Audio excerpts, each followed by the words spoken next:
It is 03:00 hours, June 6, 1944. A cold Atlantic wind sweeps across the cliffs above Omaha Beach. Major Verer Pluscat peers from the narrow slit of his concrete bunker, his eyes straining against the night. Below, the sand is meticulously scarred with obstacles, wooden stakes, mines, and steel hedgehogs waiting to pierce the hulls of any landing craft that dares approach. Months of preparation have led to this single, inevitable confrontation. Every gun crew is positioned, every observation post manned, every shell counted and ready. Yet even the most disciplined soldier cannot calm the gnawing unease that grips him. The night is alive with tension, each crashing wave against the cliff base echoing like the drumbeat of an approaching doom. Somewhere over the dark waters, shadows move, parachutes drifting silently through the fog. Ghostly figures that herald the coming storm. No one knows exactly when it will begin, only that when it does, it will arrive with a force unlike anything Europe has ever seen. Major Pluscat senses that by dawn, everything he has built may be tested beyond comprehension. From the cliffs, the Atlantic stretches endlessly, deceptively calm. In the moonlight, small ripples reflect an invisible armada.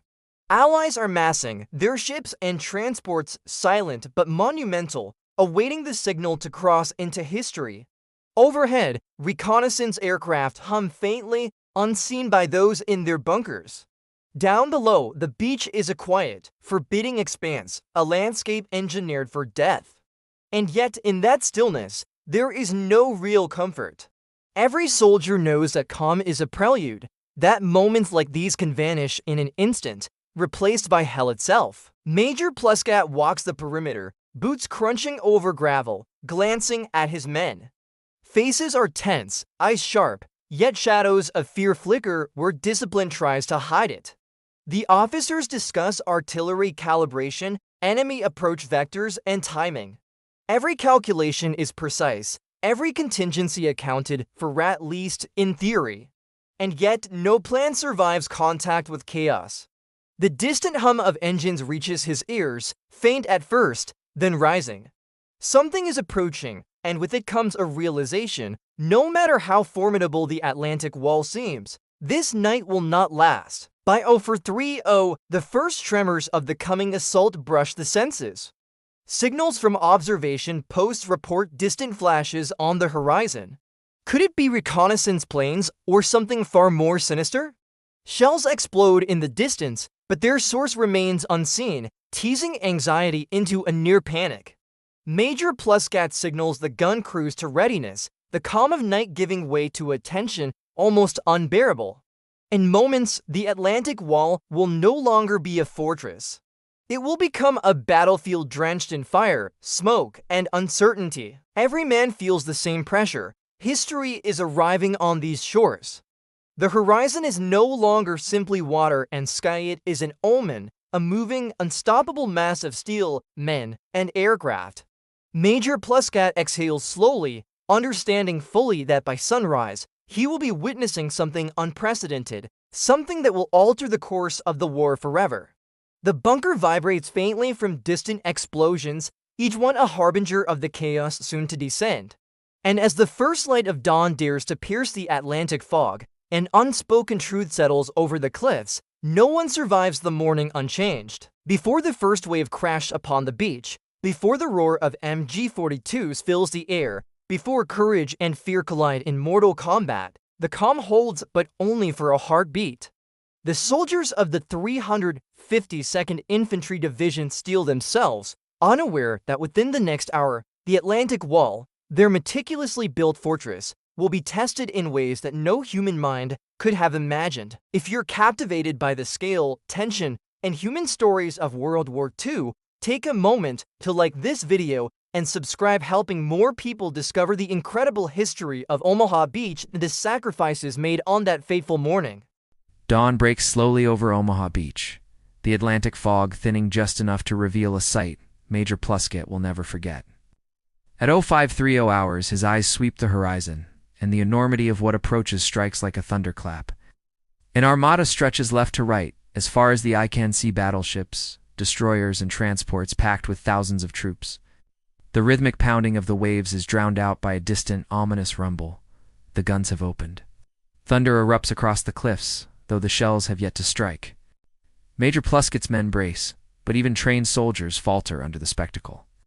Every German cannon lifts, aims, and fires, but for each shell sent toward the fleet, 50 strike back. Smoke begins to curl over the beach, white-hot tracers tearing arcs across the sky. The horizon is no longer water, and sky it has become fire, chaos, and a looming inevitability. As the first Allied landing craft approach the surf, Pluscat feels a gnawing sense of dread. No matter how strong the fortifications, the sheer scale of this invasion might overwhelm them all. The first landing craft hit the water at 0630. Men wade through chest-deep waves, artillery pounding behind them. Tanks inch forward, engineers working feverishly to clear lanes through mines and wooden obstacles. And machine guns rip through the surf in relentless bursts. Yet the Americans press on, wave after wave, as if the sea itself were pushing them toward the cliffs. The meticulous planning of the Atlantic wall stakes, mines, bunkers, and artillery begins to show cracks. The beach, once a formidable barrier, is becoming a stage for unimaginable sacrifice. A shell slams into a bunker just 100 meters away, throwing debris and earth into the air. The reverberation shakes the cliff, rattling nerves as well as concrete.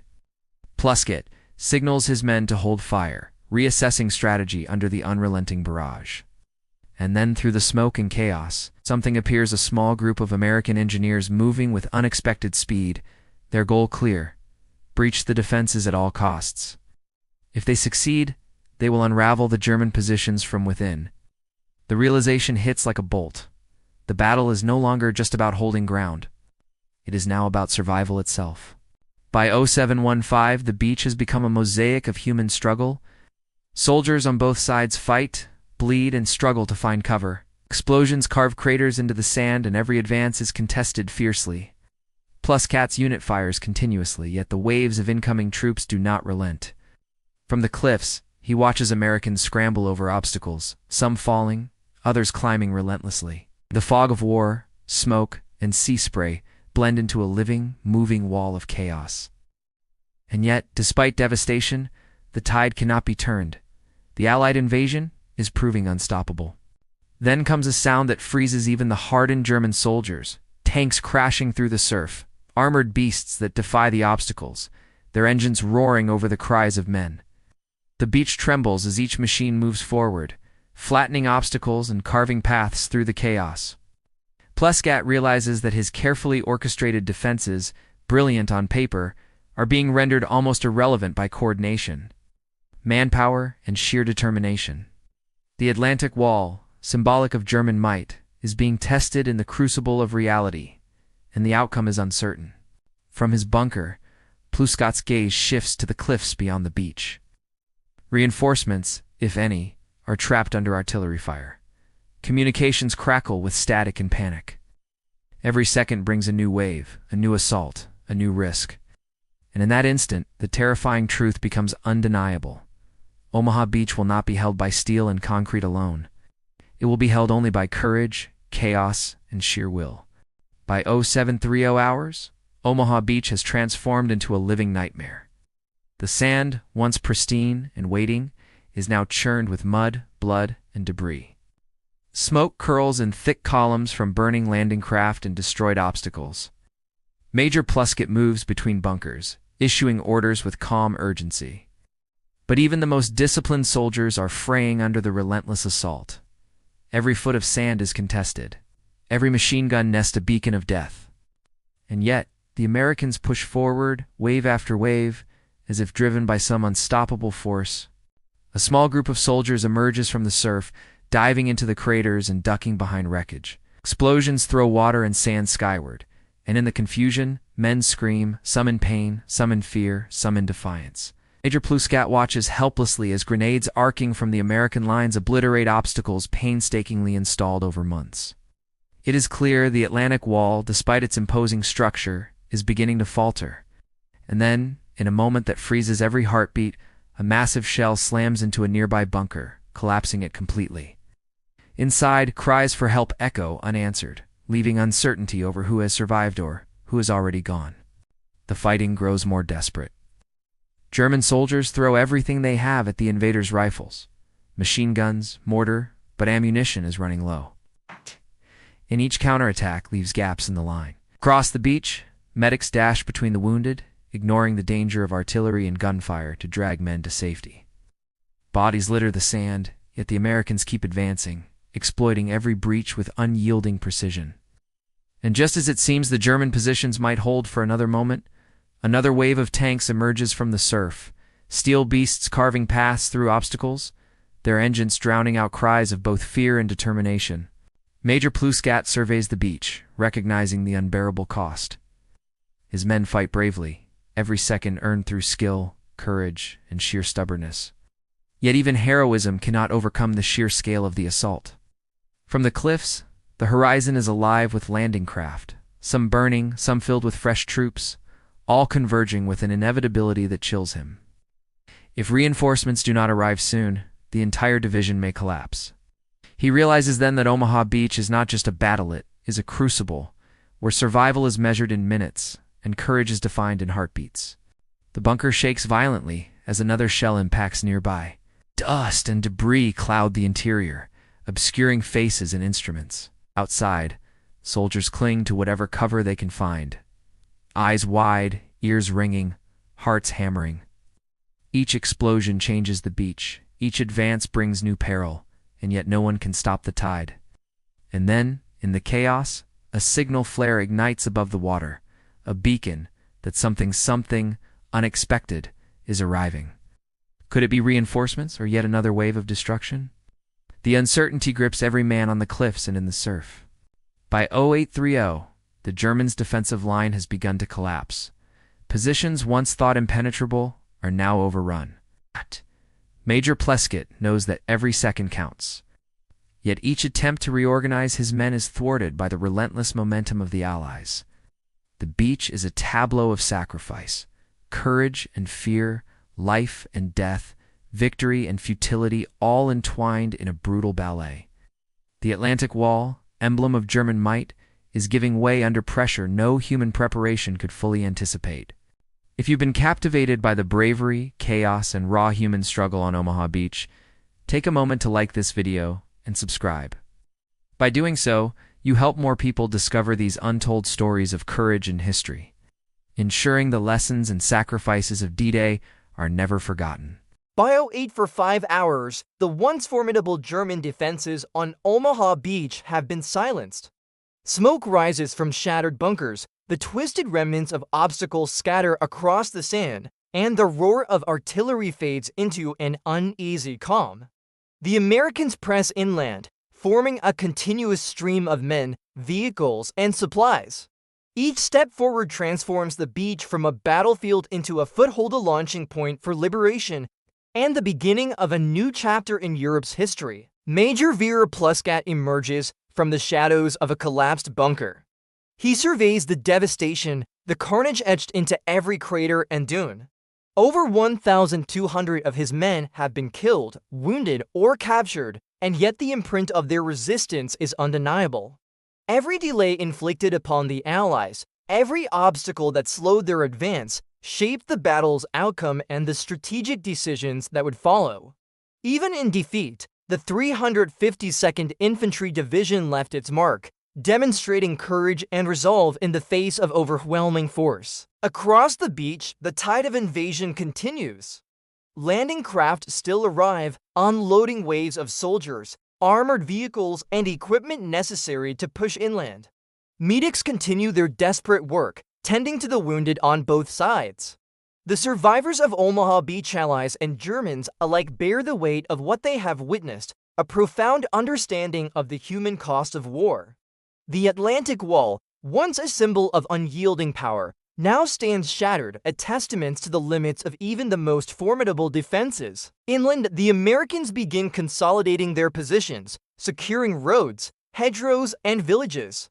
The psychological impact of the beach's fall is immense. What was thought impregnable has been breached, and with it, the momentum of Nazi Germany begins to waver. Major Pluscat reflects on the horizon he saw at dawn, the immense fleet, the unstoppable waves of men, and realizes that Germany's hold on Europe is slipping, the war's outcome tilting irrevocably toward the Allies. The turning point is not just tactical, it is symbolic. Omaha Beach represents both the apex of German defensive engineering and the extraordinary coordination, courage, and determination of the Allied forces. The sacrifices made here echo across time, shaping the subsequent operations in Normandy and beyond.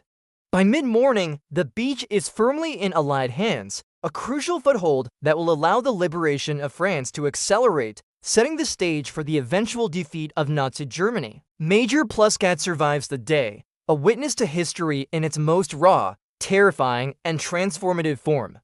He recalls the first moments of the invasion, the calm before the storm, the overwhelming armada, the chaos of the beachhand, understands the scale of what he has endured.